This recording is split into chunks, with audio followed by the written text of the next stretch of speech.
There's elevator. What you gonna do without us today? What you gonna do?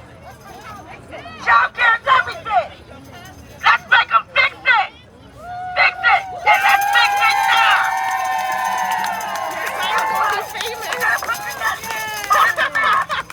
We need them to fix it. That's why we out here. Let's get it. You need to know. Let Lamont know. That's how we feel. Let them all know. We're here to fix it. All right now. Let's get this party started. Let them know why we're here. That's right. Family child care educator right there. Quinn, thank you. Good morning, everyone. Let's start this morning with gratitude. Thank you all for being here today to ring our voices together in demand of fair wages and adequate supports for families, adequate child care supports for families. Thank you to the Child Care for Connecticut's Future for their centering efforts in organizing across the state. In New Haven, I want to give a special shout out to Georgia Goldburn for sending an email. Yes, for sending an email that would put fire in our behinds and push us into action. We are making history today. I want to thank Alex Schiavone from Friends Center and Christy Belka from All Our Kin. Yes, for their powerhouse movements to get a lot of the logistics done that got us here today. And of course, to all of you, the childcare community. Yes. Our friends from New Haven and adjacent towns, East Haven, West Haven, Hamden, joining us this morning here in the Elm City. Thank you for your commitment to families, to children, to making a better world for all of us through your dedicated work. Thank you for being here this morning. Thank you for uniting in this collective interruption, a morning without childcare. Yes. My name is Marina Rodriguez. I'm here as a member of All Our Kin's New Haven team. All Our Kin is a nonprofit organization that works vigorously to support and lift the profile of family child care educators, dismantling the stigmas they face and advocating for policies that are inclusive and supportive of them. I am also here as a parent. When my son was 3 years old, the late and respected and loved Sandy Mounquest offered my son a school readiness slot at Creating Kids, a place that I thought was magical for children. As you all know, school readiness slots are public subsidized childcare slots. But even with the subsidies, I could not afford his slot at Creating Kids. I declined the offer and placed him in a setting I could afford. Till this day is a decision that haunts me. As a mom and an early childhood person, that was 17 years ago. Today, families are still struggling to afford their family fees. Childcare educators like yourselves have to take on second and third jobs to make ends meet, and family childcare offer 24 care around the clock, not just to meet the family's needs, but to meet their own economic needs. Childcare should not be something that families navigate alone. Affordable, ideal settings for our children is a social and collective responsibility. We need change, and we need it now. We need $700 million invested in childcare, and we need it now. Fix childcare now. Thank you. And now, Donna's gonna lead us through a song. Savannah, sorry, thank you. Right over here.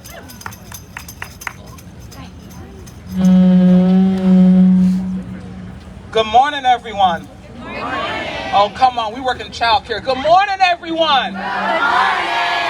Yes, it is an honor to be here. I started in childcare. My daughter is 23 now, and I started back when she was 10 months old.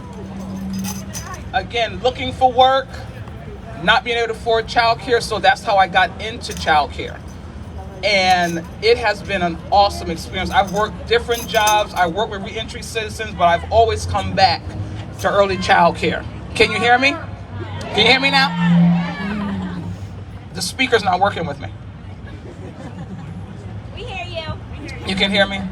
And like I said, it's just an honor. I actually come from under Georgia Goldburn, and now I work at Gentle Hands Academy under Tennille Smalls. And both have been an awesome experience, and I'm just thankful to be here. So, we already know what happens in the morning.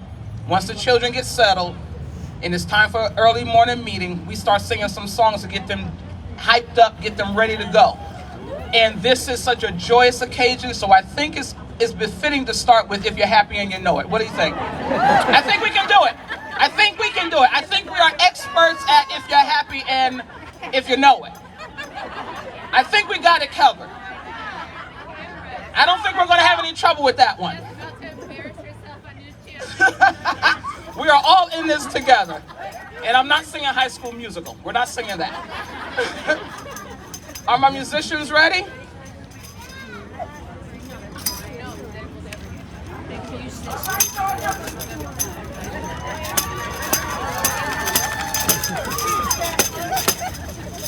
All right, I think we're going to go ahead and start. I don't know if they're ready, if they're packing up. Okay, we're going to go ahead and start. We ready? If you're happy and you know it, clap your hands. If you're happy and you know it, clap your hands. If you're happy and you know it, your face will surely show it. If you're happy and you know it, clap your hands. If you're happy and you know it, stomp your feet. If you're happy and you know it, stomp your feet. If you're happy and you know it, your face will surely show it. If you're happy and you know it, stomp your feet. If you're happy and you know it, wiggle your ears. If you're happy and you know it, wiggle your ears. If you're happy and you know it, your face will surely show it. If you're happy and you know it, wiggle your ears. If you're happy and you know it, turn around slowly. If you're happy and you know it, turn around slowly. If you're happy and you know it, your face will surely show it. If you're happy and you know it, turn around slowly. If you're happy and you know it, dance around. Come on now. If you're happy and you know it, dance around. Hey! If you're happy and you know it, your face will surely show it. If you're happy and you know it, dance around. If you're happy and you know it, shout hooray. Hooray! If you're happy and you know it, shout hooray. Hooray! If you're happy and you know it, your face will surely show it. If you're happy and you know it, shout hooray. Hooray! If you're happy and you know it, shout hooray. Hooray! If you're happy and you know it, shout hooray. Hooray! If you're happy and you know it, your face will surely show it. If you're happy and you know it, shout hooray. Hooray! All right, yeah! If you're happy and you know, say fix it now. Fix it now. If you're happy and you know, say fix it now. Fix it now. If you're happy and you know it, your face will surely show it. If you're happy and you know, say fix it now. Fix it now. If you're happy and you know, say fix it now. Fix it now. If you're happy and you know, say fix it now. Fix it now. If you're happy and you know it, your face will surely show it. If you're happy and you know, say fix it now. Fix it now. All right, come on, let's celebrate. Yeah!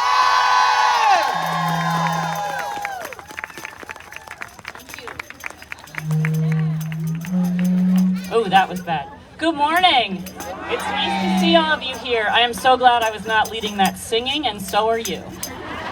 So it's nice to see you. We're the only group on the planet that would have a rally at 8 a.m. because we're all already up, right? Well, we can do it because we are up because the rest of the world needs us. Without us, the workforce can't work. The entire Connecticut economy rests on the shoulders of early care and education. We are here today because the system we operate in is broken. Families pay too much. Educators make too little. And programs can barely stay open. And we are here today because decision makers are not stepping in to help us yet. We are here today to participate in our own rescue. Let's get started with a little call and response. You know we use this in our classrooms all the time. It helps with brain development. Let's see if it can help with some legislative brain development. So let's practice. When I say hey, you say ho. Hey? A. Oh, this is going to be easy. All right. All right, we got this. When I say governor, you say help. Governor. Help. Governor. Help. When I say help, you say childcare. Help. Childcare. Help. Childcare. When I say childcare, you say money. Childcare. Money. Childcare. Money. When I say money, you say now. Money. Now. Money. Now. When I say now, you say governor. Now. Governor. Now. Governor. Yes. We are here today because we have been ignored, underfunded, and marginalized for decades and decades and decades. How long have we been marginalized, ignored, and underfunded? And yes, 80% of families across the state of Connecticut cannot afford childcare. 62% of childcare programs across the state are operating at a loss. State subsidized programs have not seen an increase since 2015. 98% of early childhood educators are female, and a disproportionate number of them are Black and brown women. The average hourly wage is $13.45. The system is designed to pay women to live in poverty. We need $700 million to fix childcare. Decision makers, do you hear us? As early childhood educators, we know how to use words to express emotions. We are angry. We are frustrated. We are tired. We are fed up. We say enough. Enough. We say it's time. It's time. It's time to adequately value women and children and families. So let's be very clear. Legislators, we're talking to you. We need $700 million to save the childcare industry. If you continue to do nothing, families will be forced to make impossible decisions, like selling their homes to pay for childcare or leaving the workforce altogether. Early childhood educators will continue to leave the field to work at Amazon, where they can make $19 an hour starting pay, get benefits, and a signing bonus. Programs will close, and the economy will suffer. So today, we use our outside voices, and we collectively say, we need $700 million to fix childcare. So when I say fix, you say childcare. Fix. Childcare. Fix. Childcare. Fix. Childcare. All right. Up next, you're going to hear from a parent named Pierre about his lived experience in the early childhood broken system. Let's welcome Pierre. Pierre, there he is. Yes. Welcome. Woo.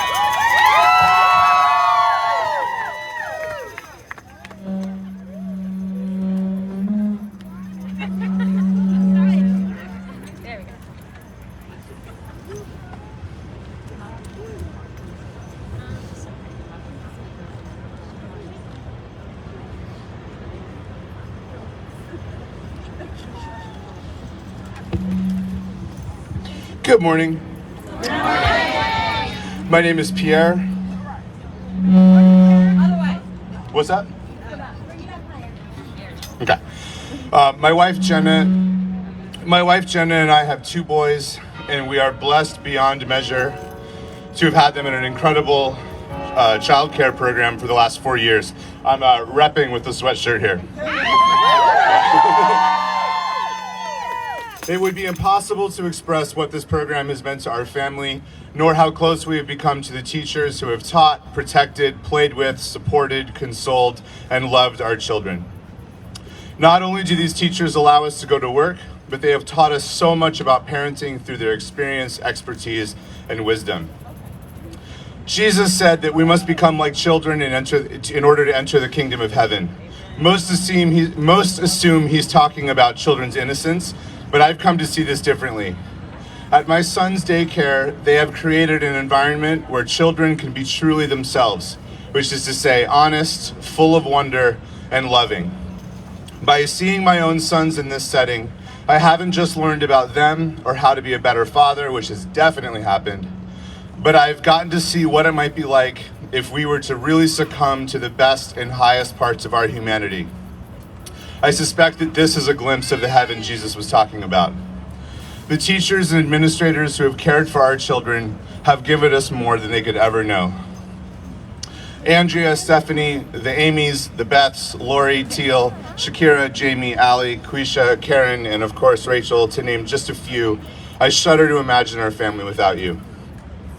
And then the pandemic hit. As the world shut down and we had to turn kitchens into offices and TV rooms into boardrooms, the most obvious thing to say, which everyone here knows, is that we all really depended on our childcare. My wife is a nurse, most recently working directly in the fight against COVID-19. If we had not had childcare, not only would our family have suffered, but she would have had to stay home and the common good would have suffered. And we're just one family. No doubt everyone here has similar circumstances. In the pandemic's early days, when grocery shelves were empty and hospitals were full, my son's teachers welcomed the children with joy and love, creating a sense of calm and of normalcy day in and day out. And it's not like they were free from their own worries. What's astounding is that they did this despite all their own fears about COVID-19 and despite all the ways that the situation touched them and their own families. Despite all the uncertainty and stress, they never brought any of the terror that we were all feeling into the building with the children. On top of all that, they had to manage all the panicky parents. I felt privileged to witness these daily acts of heroism, and I will not forget it. As much as children suffered because of the pandemic, I have to say, my children thrived, and they thrived because of their teachers who put the children first. But as the pandemic has dragged on and money has run out and childcare providers are buckling under the weight of fatigue, burnout, and financial hardship, the awful truth is that my children have thrived at their beloved teachers' expense, and often at the expense of their families. This is a terrible injustice. An injustice that must be addressed, and if it is not addressed immediately, we will all pay for it, and we will pay for a long time. I'm just one parent, deeply grateful to be given the opportunity to publicly say thank you. One of the countless thank yous that all of civil society should be raining down upon all of you daily for all that you've done. But I'm well aware that thank yous don't pay the bills. I do believe that the arc of the universe bends towards justice, but also that they don't just give justice away without a little nudge. So please, let us keep the faith, let us keep standing together, and keep fighting until the arc of justice bends your way. And on the behalf of all the parents who have leaned on you through this global catastrophe, from the bottom of our hearts, we thank you and we love you.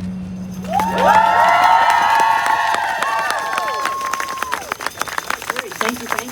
All right, Angela Russell is a family child care provider who's going to come speak with us. Welcome, Angela.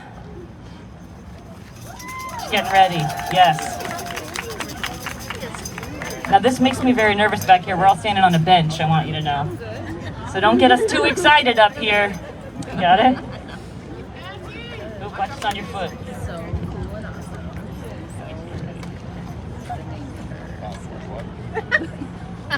Take that. Good morning.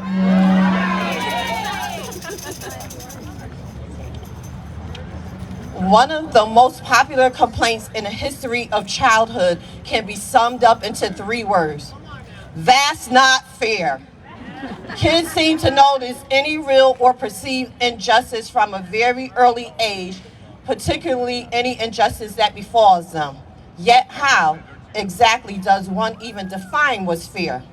Psychologist Lawrence Kohlberg demonstrated through his classic work in moral development that children through age 7 tend to define fairness as everyone getting the same. In situations that pertain to parents and providers, one would think it's easier to simply equalize things for the sake of keeping the peace. Surprisingly, this is not the best strategy. You see, equality has to do with sameness, just like in math. An equal sign tells us that both sides of the equation are exactly the same, but fairness is different. Fair means everyone gets what they need based on visible gaps in opportunity. And sometimes parents and providers will have different needs because we are all unique in our own rights. And a good way to think about this is equal but not fair. Let me give you an example. Every parent must pay the same amount of tuition within their child care program. That's equal. Do you agree? But it's not fair because some parents have household incomes above the poverty level, but in reality, they are below the basic cost of a living threshold. All early childhood providers perform a minimum of 12 main responsibilities for young children from their time of arrival until their time of departure. That's equal.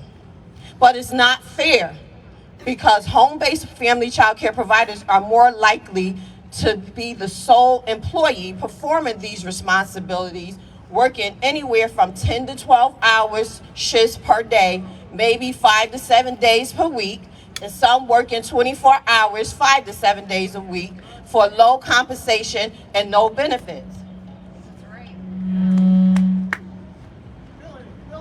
Why does fairness matter? Because many problems in our child care system have to do with parents and providers feeling that they are treated unfairly. Parents may feel unfairly treated because unlike most developed nations, America has dragged its feet treating the care of its youngest children as a public good, worthy of a significant public investment, especially in relation to K-12 public education, which is seen as part of a public good, whereas we as child care providers are seen as part of the service industry. Providers feel unfairly treated because we diligently responded to the call of duty when asked to do extraordinary things, such as risk our lives and the lives of our families to remain open and reopen our programs to help solve child care problems for parents and school systems, even before anyone really understood how to safely deal with COVID. We also felt unfairly treated when we had inequitable access to funding streams that were specifically targeted for our child care industry. When parents and providers feel that they are unfairly treated, how do you think they're going to respond? They take radical action by coming together in solidarity all throughout the state in 9 different locations to demand fair care for all. Care that is flexible so parents can access child care that aligns with their work schedule and is available during non-traditional hours such as evenings, weekends, schools closing, and holidays. Care that is affordable so parents can stop living paycheck to paycheck and focus on their professional and personal goals and aspirations. Care that is intergenerational so parents of older children with disabilities can continue experiencing high quality caregiving services in which they have become accustomed to after exiting the child care system. That's another fight that I'm going to be fighting later on.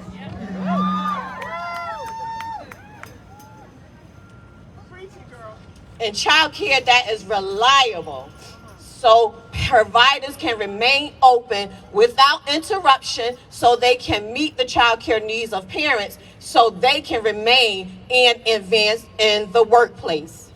It goes without saying just how deeply honored I am standing here before you as a proud parent of 5 children, 2 with special needs, as a family child care provider, as a member of Circle Collab Network, as a partner of All Our Kin, and a partner of Child Care for Connecticut's Future, along with every parent, every provider, every teacher, every community member, and every business owner who have gathered today to make our request known to our state legislators.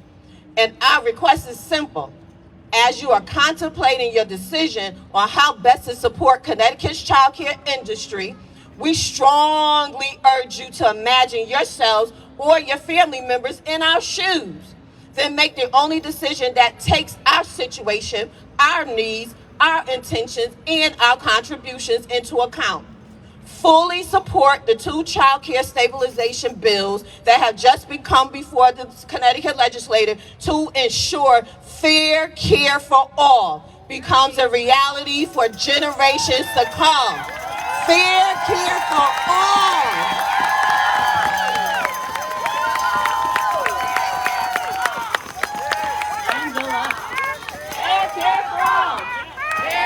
Up next is Georgia. I just wanted to say, as Georgia's heading up, you heard. Oh yeah, Fix. as Georgia's making her way over, are you coming up, Georgia? I wanted to say that Angela mentioned the fact that our nation is woefully behind. We are 35th out of the 37 countries that are tracked for investment in childcare. That just gives you an idea of where we stand. Fix it.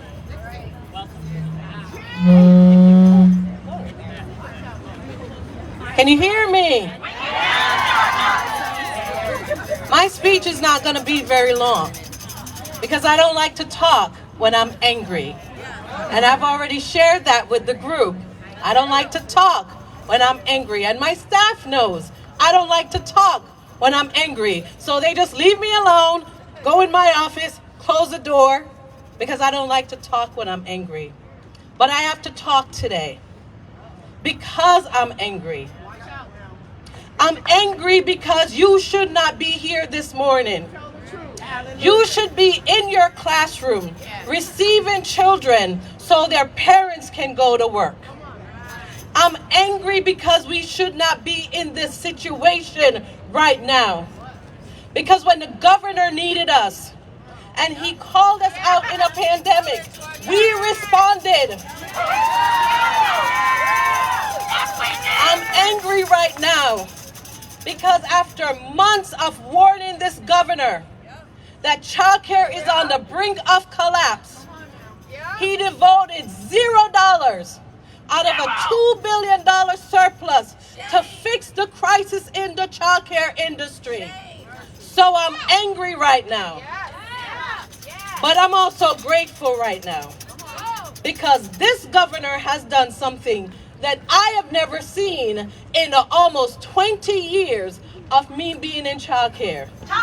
He has managed to unite the voices of the family childcare providers, the center-based providers, group home providers, youth care providers, for-profit providers, center-based providers, state-funded, all of the different providers across the state, rural, urban, suburban.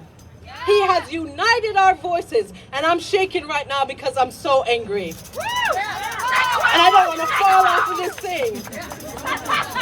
He has united our voices to make a single declaration of no more. Say it with me. No more. No more. No more. No more are we going to allow our industry to careen from crisis to crisis every year, year after year. No more. Say no more. No more. I'm shaking because I'm mad. No more. No more. No more are we going to allow to be heard for people to say to us that $700 million is too much to give to people who came out and risked their lives in a pandemic. No more. No more are we going to ask teachers to work 10 hours. Oh, that's going to be heavy for me. Can you hear? They can't hear you in the back. They can't. Can you hear me? No more are we going to ask teachers to go to work for 8 to 10 hours a day and go to school for 2 to 3 hours after that to get their bachelor's degree, get their associate degree, and still make the same amount of a high school student who's just working their first job. No more. No more are we going to risk transformation on the altar, sacrifice transformation on the altar of incrementalism for this childcare industry. Say no more. No more. And no more are we going to listen to elected officials telling us how important childcare is. But when it comes time to make real investment in the system, they refuse to do that. Say no more. No more. No more. No more. No more. No more. Governor Lamont and all the elected officials, on behalf of these precious babies, these extraordinary teachers, these financially burdened parents. The child care industry is rising up, and we are about to act all the way out. See you in Hartford. Thank you. No more. Thank you, Georgia. Thank you. No more. Say it again. No more. That's it. Let's go. And now we have an amazing local Fairhaven-based family child care educator to share us his story. Ruben. We will have interpretation with this, so thank you for being patient.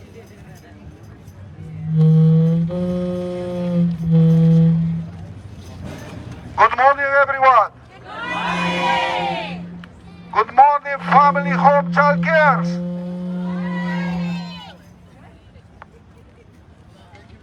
Thank you very much for having me over here. My name is Ruben Malma. I'm going to have a translator over here for me. Mi nombre es Rubén Malma. Soy proveedor de cuidado de niños por cerca de 20 años. Al igual que mi esposa que está aquí presente. My name is Ruben Maya, and I am a child care provider in New Haven for 20 years, like my wife here, Luz Serna. Y gracias a ella soy ahora proveedor de cuidado de niños. And thanks to her, I'm a child care provider now. Estoy aquí para alzar la voz y llamar la atención de las autoridades sobre nuestras dificultades que no son nuevas para nosotros. I am here to raise my voice and draw the attention to authorities to our difficulties that are not new to us. Y estos problemas se han agravado más por la pandemia. And they have been further aggravated by the pandemic. Nuestra situación es realmente crítica. No podemos soportarlo más. Our situation is really critical, and we cannot take it anymore. Debido a la pandemia, con el aumento de los precios de los alimentos, de los artículos de limpieza y los materiales educativos, nuestras pequeñas ganancias se han reducido completamente y en muchos casos todavía estamos operando con pérdidas. Due to the pandemic, with the rising prices of food, cleaning supplies, and education materials, our profits have been greatly reduced, and in many cases, we are still operating at a loss. Pero a pesar de todo esto, hemos mantenido nuestros precios. Despite all of this, we have maintained our prices. El dinero que el gobierno que a través del Estado destinó para los trabajadores esenciales y para los negocios de cuidado infantil ha sido insuficiente. The money that the government of the entire state allocated for the essential workers in the child care business has been insufficient. Sin embargo, hemos seguido y seguimos trabajando con el mismo nivel de calidad. However, we have continued to work with the same level of equality. Ahora están diciendo que hay más dinero para nosotros. Eso está bien. Now they are saying that they have more money for us. That's good. Pero queremos que las entregas sean rápidas, razonables y que la distribución sea simple, justa y equitativa. But we want delivery to be quick, reasonable, and distribution to be fair and equitable. Los proveedores de cuidado de niños, de hogares de cuidados en familia, necesitamos un apoyo financiero real y efectivo. We need real and effective financial support to be able to continue operating. Para seguir operando, no queremos más trámites complicados, no más papeles y formularios. To be able to continue operating, no more complicated procedures, no more papers and forms. El Estado tiene una base de datos con nuestra información completa y actualizada.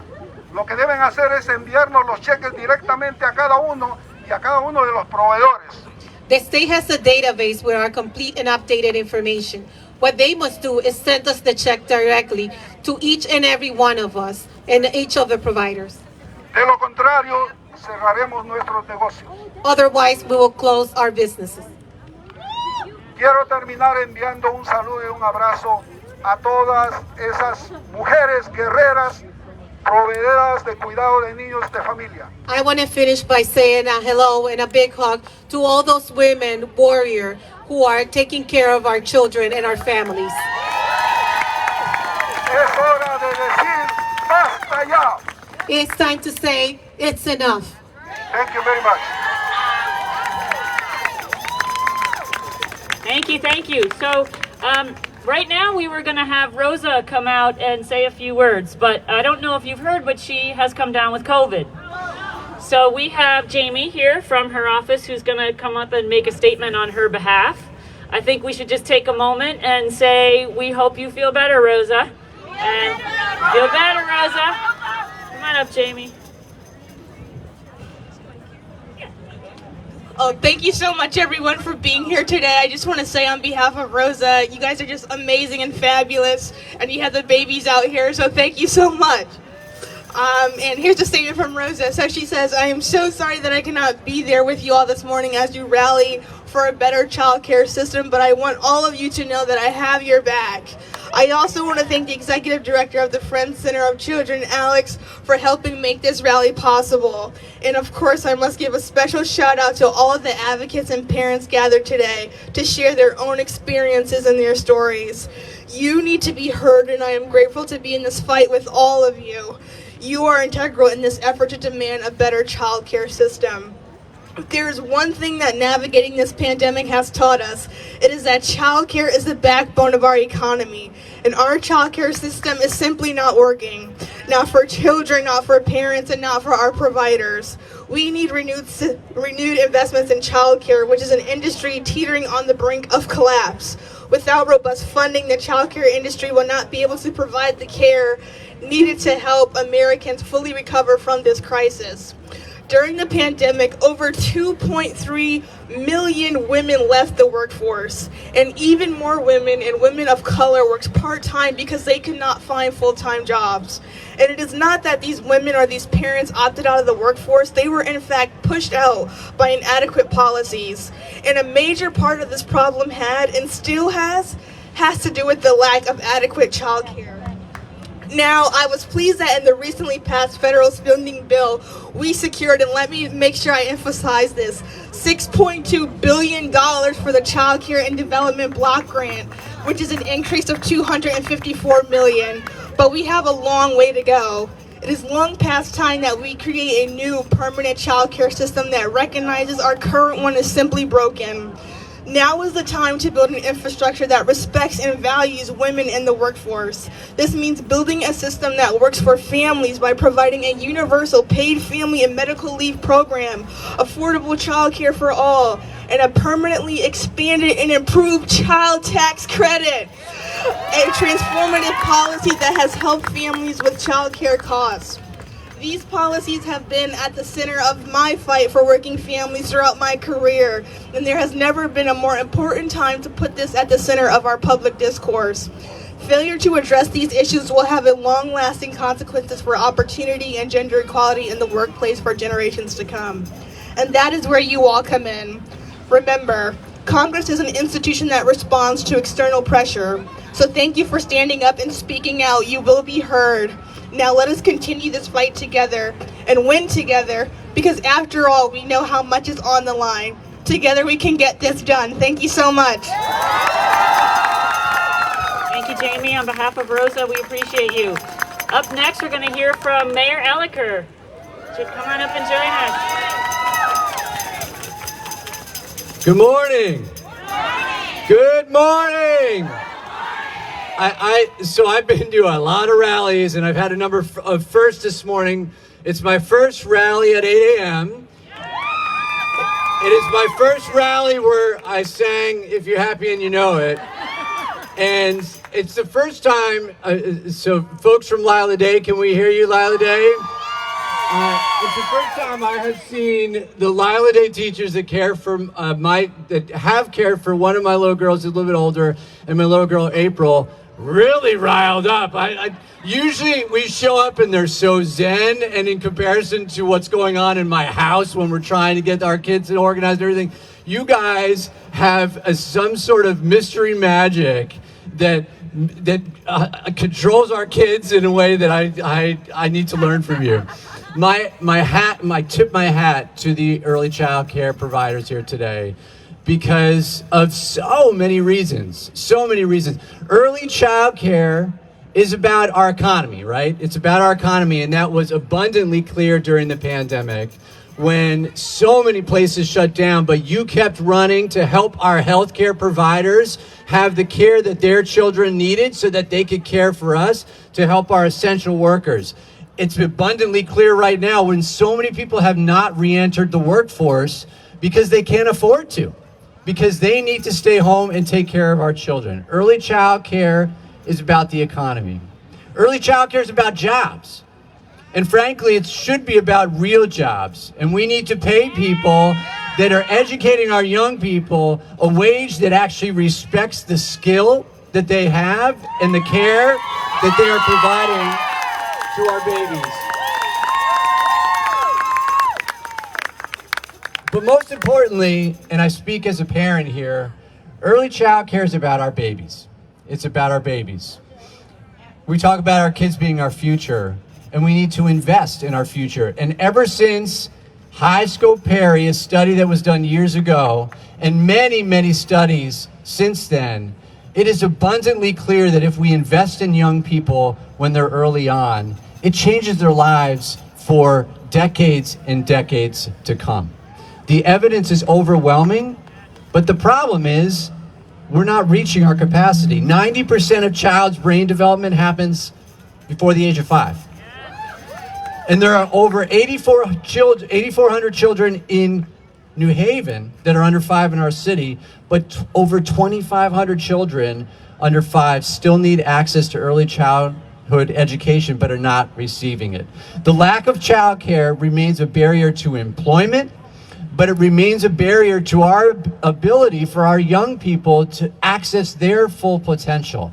And I stand with you today in solidarity. New Haven, we're investing $10 million into youth development in our city, and a large portion is going to go into early child care, into helping support those providers pay for a home so that they can provide daycare, and expanding access to the early child care programming. We need to do more, and we can't do it alone. We need the state to do more as well for the future of our children. So I stand here in solidarity with you, and how inspiring so many people out here today. Thank you so much.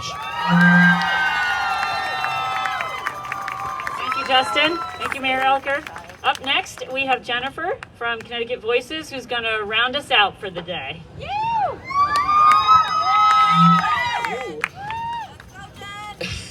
So I want to actually take a moment to ground us in some storytelling before the morning is over.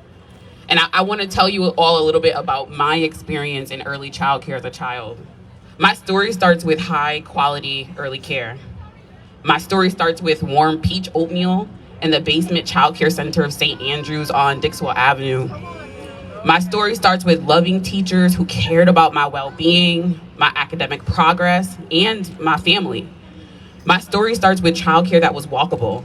I have distinct memories of showing up to school, soaking wet from having walked to daycare in the rain, and being met with a fresh pair of clothes and a warm blanket. My story starts with the relief my mom felt, knowing she could drop us off and head to her shift at the nursing home with no issues. It needs to be our mission and the mission of every legislator and advocate in the state to ensure that all of our kids and all of the parents who need it share stories like this. Parents should be able to make the choice to stay home with their children if they so choose. And that's why paid medical family leave was such a critical bill to pass. And we're here because parents should be able to access care that they can afford if they so choose to go to work and pursue their passions.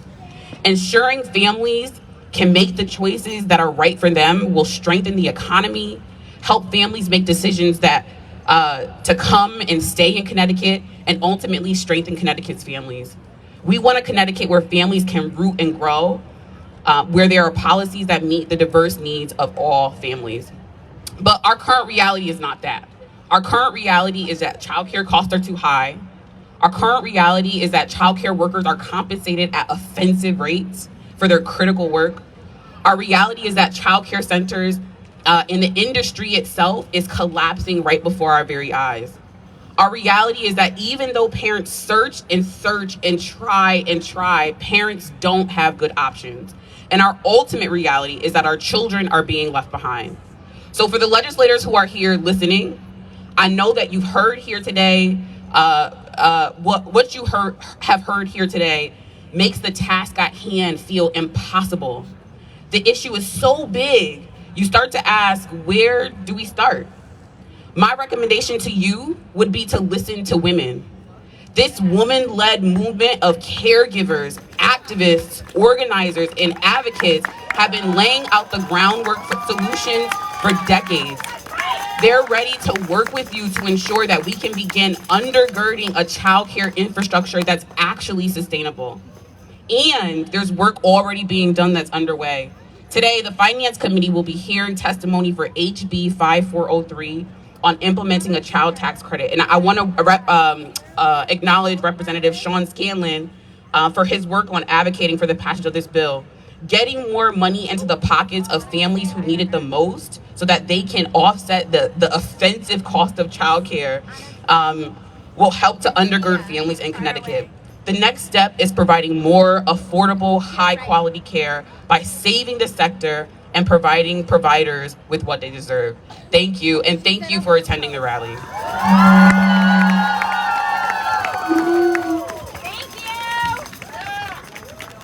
All right, I think we're going to have to end it with just a little crowd participation.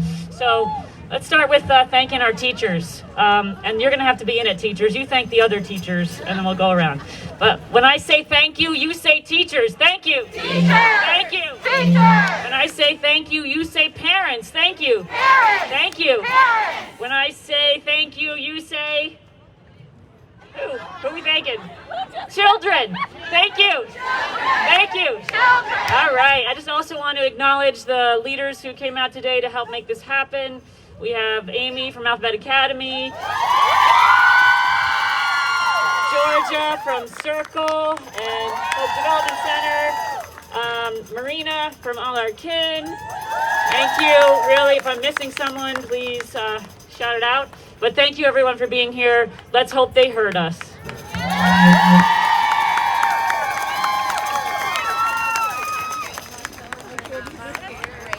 at her, she's just grabbing the mic. Alphabet parents and Nest, Alphabet and Nest parents, teachers, friends. Can we take a picture up here? Of course.